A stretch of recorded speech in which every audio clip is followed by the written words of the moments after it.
MSD kitchen. இன்றைக்கி நாம் கருப்பு கவுனி அரிசியில் முட்டை தோசை எப்படி சுடுறதுன்னு பார்க்கலாம்.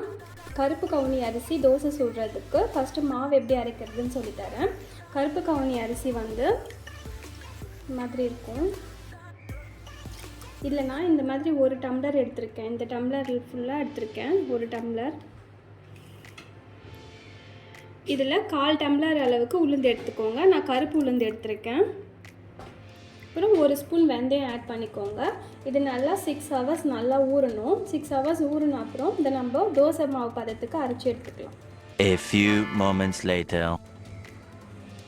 கருப்பு கவுனி அரிசி முட்டை தோசை செய்கிறதுக்கு நான் மாவு அரைச்சி எடுத்துட்டேன். நல்லா 8 மணி நேரம் ஊற வச்சு 6 மணி நேரம் ஊறினா போதும். அந்த அரிசி நல்லா 6 மணி நேரம் ஊறிட்டு இந்த மாதிரி தோசை மாவு பதத்துக்கு நல்லா நைஸாக அரைச்சி எடுத்துக்கோங்க. அதுக்கப்புறம் நான் 2 முட்டை எடுத்திருக்கேன். அதில் வெங்காயம் ஆட் பண்ணியிருக்கேன், மிளகுத்தூள், உப்பு ஆட் பண்ணி நல்லா மிக்ஸ் பண்ணி வச்சுருக்கேன். இதில் நீங்கள் உங்களுக்கு பிடிச்சா தக்காளி, கேப்சிகம், கேரட் எல்லாமே ஆட் பண்ணி செய்யலாம்.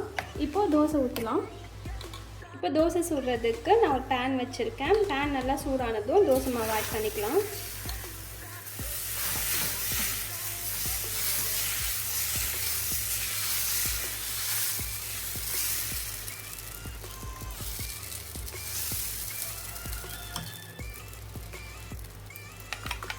மாவு ஊற்றினதும் எக் ஆட் பண்ணிக்கலாம்.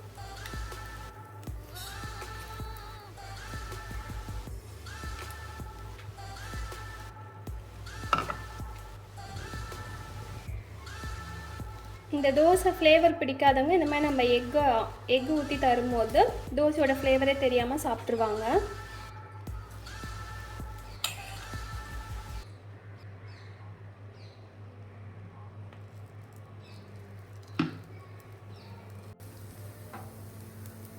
ஒரு சைடு நல்லா வெந்ததும்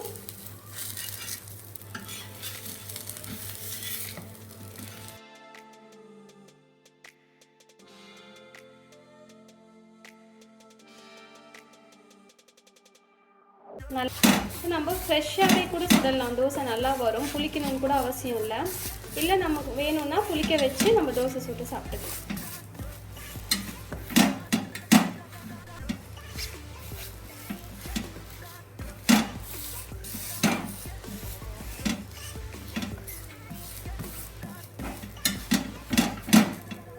சரி, நல்லா வேகட்டும். எடுத்துடலாம்.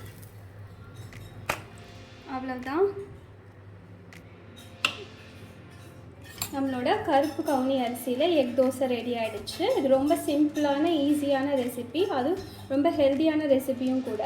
இது அந்த தோசை அப்படியே பிடிக்காதவங்க இந்த மாதிரி நம்ம எக் ஊற்றி தரும்போது குழந்தைங்க பெரியவங்க எல்லோரும் விருப்பமாக சாப்பிடுவாங்க. இதை நீங்களும் ட்ரை பண்ணி பார்த்துட்டு மறக்காமல் எப்படி இருக்குன்னு கமெண்ட் பண்ணுங்கள். என்னோடய வீடியோஸ் பிடிச்சிருந்தால் லைக் பண்ணுங்கள், ஷேர் பண்ணுங்கள். மறக்காமல் MSD கிச்சனை சப்ஸ்கிரைப் பண்ணுங்கள். தேங்க்யூ ஃப்ரெண்ட்ஸ், பாய்.